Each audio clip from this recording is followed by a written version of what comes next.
Alright guys, thanks for joining me on another project here. As you can see, I have the engine tore down, but tonight we're going to be installing the Impy, I believe it's a 3-quart sump pump.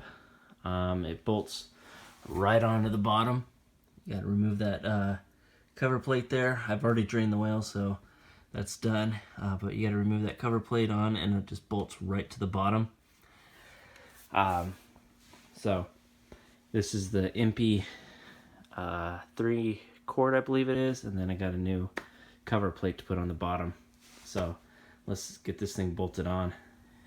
Alright, so to get started, looks like you gotta pull off these 6 bolts at the bottom here. The person before me changed them out to socket head cap screws. Usually these are 10 millimeters, okay, and usually they're nuts, not a full-on bolt like this is. This is socket head cap screw. You see when I pull it out, it's not just a nut.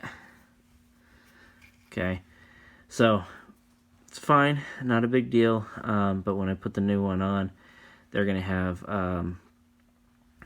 threaded rods and then a nut on it. Which actually, this is not a bad idea. I might change it out to this in the long run. So anyways, like I said, to get started, we're going to pull this off.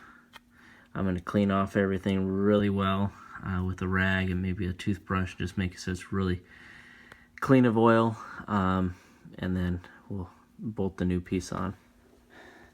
Alright guys, so now that I've got the whole bottom cleaned off, I got this tube installed. It's a pain to get that hose clamp on, but the way I did it, I pulled it all the way down to the bottom, tightened it up as much as I could, and then pushed it up. It's pretty tight in there. I don't think it's gonna rattle loose, you know, because it can't come off, because there'll be a screen down here as well. So anyways, moving on to actually installing the pan. Now I'm not sure which side to put this guy on.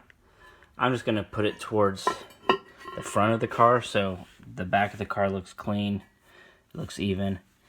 So you're gonna want to make sure you have a gasket on this section, and I'm gonna go ahead and upgrade to Allen keys. These are stainless steel. They'll go right through the whole thing, long enough to go into the case as well. Now,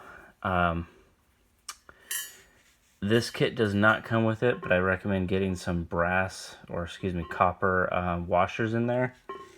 It does come with steel washers, which should work just fine, but I had some copper ones laying around. So we're going to go ahead and put these on with copper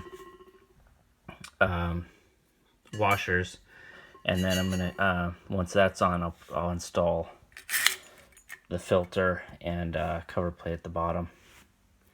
So let's go ahead and get this thing bolted in. Alright guys, so now that I got the sump installed, the cover plate, you want to make sure you get a magnetic bolt for the bottom, and then a good washer. This is a copper coated steel washer. It'll actually squish down pretty nicely when you install it on the cover plate. So let's go ahead and get that bolted up, and then we're done.